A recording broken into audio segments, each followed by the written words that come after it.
Look, look. Look at this. Somebody come look at this. Look at him. Watch this. Watch this shit. Look. Nah. So for those that don't know what they're here for, we're going to listen to Stephen A. absolutely destroy LeBron James when it comes to the GOAT debate. You don't like me because you see me calling it like I see it. You're not Michael Jordan. You're not the GOAT. This is a topic no channel or nobody could ever dodge, because instead of accepting it for what it is, you got these Bron goblins that like to keep on making these arguments. What about the 40,000 points? He's got championships with every team that he's went to. Well, he's number X, Y, and Z in this, and he came back from a 3-1 lead deficit, or he got 4 finals MVPs, or he won the hardest championship that there ever was to win. Man, if you don't cut it out. When they keep bringing these points to me, I have this feeling right here. Listen to some guy, you say, this guy is stupid. We don't care about that. We care about what's the best you done did in your prime, how many failures you done had, and how many times that you overcame it, or how many times that you had to carry your team in the finals. The finals. Championships are the only thing that matters. Not your regular season accolades, not your finals appearances. We don't care about that. We have to keep arguing these things down with these dudes because they just can't accept the fact that he hasn't done more than Jordan in less time. 23 years and only 4 rings? With all of the stacked super teams that this dude done had. But let's continue. You did choke in an NBA Finals. 4 consecutive fourth quarters in an NBA Finals. This man was scoring 4 points. One game he scored 0 points. In an NBA Finals fourth quarter. With Jason Terry or JJ Barea guarding you. There is no explanation for that. To anybody who knows basketball, that's a choke job. They say we focus on the 4-6 record. We pay attention to the 4-6 record because it does matter in those big moments when it's your turn to be the superstar that they're paying you to be. It's your turn to step up and take those final shots. It's your turn to carry the team on your back. It's your turn to show that you made it all the way here and you deserve to win. It's too many choke jobs. He made it to the finals 10 times. So what? How many rings does he have? He should have at least 6 or 7 by now. With all of the help he has had when he's made it to those finals. That Miami Heat situation when he went there for 4 years, he should have at least won 3. Discount maybe 4, but at least 3. But he choked it away. And they blame it on Dwayne Wade and Chris Bosh when he clearly got saved by Kyrie and Ray Allen because he shot that 3, he bricked it. Chris Bosh got the rebound and kicked it out to Ray Allen, and that got them to overtime, and they won in the OT. Those things matter. Or when Kyrie finally took that shot after he'd been working Steph Curry. He was standing over there in the corner, shying away from the moment when he knew it was him that was supposed to have the ball. But, hey, if Kyrie had missed that shot, I swear, Kyrie would have got drugged for years to come if he didn't win that championship in Cleveland. We pay attention to these things because we know that that's not greatness. You're not the guy when it comes to those moments. Everybody else is held liable because when you lose, it's the role player's fault. When you win, it's all yours. You get all the props for the wins. Role players get the blame for the losses.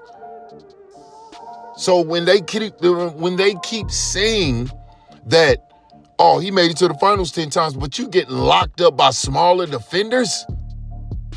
Jason Terry had the biggest confidence in himself to go out there and bust his ass. And he achieved his goal. But let's continue. But we get to piggyback off of the previous stuff that happened prior to that. Michael Jordan was averaging 30 10 times in his career, played all 82 games 9 times. 9 times an all-NBA first-team defensive player, a defensive player of the year, okay, a 6-time champion, a 6-time NBA Finals MVP, a 5-time MVP of the league. That's what I'm talking about! That's why he's the MVP! That's why he's the GOAT! The GOAT! And in your 22nd or 23rd year, you still chasing. Now, I don't know about the rest of y'all, but I think it's obvious who the GOAT is.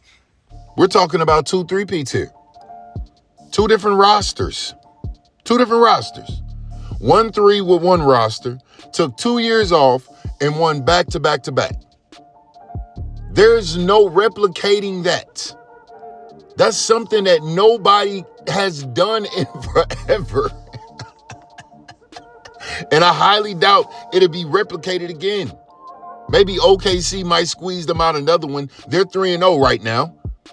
But we're talking about a dude that took a 2-year retirement, came back that 1 year, played 17 games, lost to the Orlando Magic, got back in the gym and said, I'm not losing to them dudes again. Came back, won another one, put them out, won another one, and then won another one. There's no way that you can discount this stuff. 82 games, 9 times. Nobody is doing that. Getting his knee drained when he was playing for the Wizards. His final year in the damn NBA, he played 82 games. And there were some games where he played 47 minutes, 48 minutes, 51 minutes, 50 minutes. Went out there and some games gave you 20, 30, 40 points. Nobody is doing that. This is not a real conversation. It's not a real debate. It's nothing that has to be debated. The closest thing to Michael Jordan was Kobe Bryant with his 5-2 record.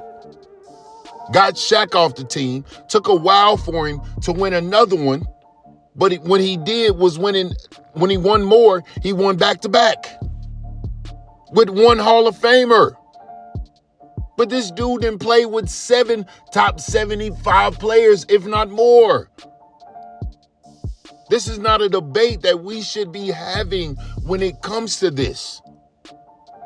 But you got people out here that's going to continue to argue these things when the proof is clearly in the pudding. Who the GOAT is. Who the guy that went out there and put in the work. Whether it be him gambling, drinking, and smoking, but he showed up. He showed up when in those big moments still. He showed up in that flu game. He showed up that last year, averaged 20 points. Didn't have to come back, but he wanted to because he was trying to achieve something. But you got this guy right here that's coming, that keeps continuously playing when he has no real reason to keep playing, when he himself said, oh, well, I don't really have a reason to keep playing, but, it's just basketball. A person that's truly dedicated to their art is not going to simplify it to something just that simple. Yes, it's basketball, but it's a competitive sport. This is what you get paid to do. In no history of the NBA have I ever heard the role players getting blamed for losses. The role players are there to back up the superstar, the big man that's carrying the team. And once the team loses, the superstar gets all of the blame. In NBA history, this is the first time during his era I have ever seen this happen. They blame blame Kevin Durant when they lose. They blame Stephen Curry. Oh, Curry didn't have a good shooting night, so if Curry's not there, then the team is not going to win. That's what they do. They don't blame Buddy Hield. Kevin Durant. They didn't blame Bradley Beal. They didn't blame Devin Booker. When he lost to the Bucks, they blamed Kevin Durant for having his toe on that line. They didn't blame Kyrie. They didn't blame James Harden. KD got all of that blame for losing that. But you got this guy. You got George Hill to blame. You got Chris Bosh to blame. You got D Wade to blame. You got AD to blame. You got Kyrie to blame. You got Russell Westbrook to blame. How many players have been thrown under the bus due to the fact that this guy has created a toxic environment around him to where the role players get the blame? You get paid top dollar. More than anybody on the team. The blame should be on you. There's not one interview where he had took accountability about losing those games. He let everybody else get dragged. This guy's toxic. He's nasty. He's a coward. He lets everybody else take the downfalls for his failures when it's always been on the superstar. Since the beginning of time. What they call him, Tragic Johnson? Because he choked up. He messed the game up. He threw the game away. Man, this is a topic of conversation that does not need to be had because there is no conversation. Stephen A was completely right. You don't go out there and choke up in them fourth quarters. Them are the quarters where the superstar or the lead captain of the team has to step up. But we live in a different time now, man. But it shouldn't be that way, but this is what he created. But out of all of the superstars in the league, he's the only one that gets a pass for losing the games. But it's the role player's fault that they didn't hit that three.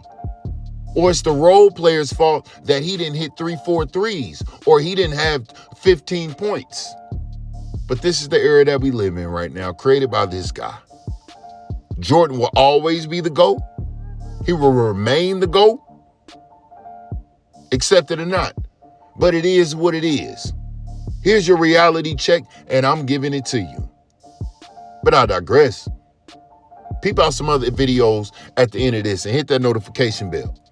If you made it to the end of this video, hopefully you subscribe, comment, like, share the damn video, and hit the notification bell for whenever I upload it. It'd be nice. See if there's anybody else out there that thinks like us as in me and you. And with that being said, good day.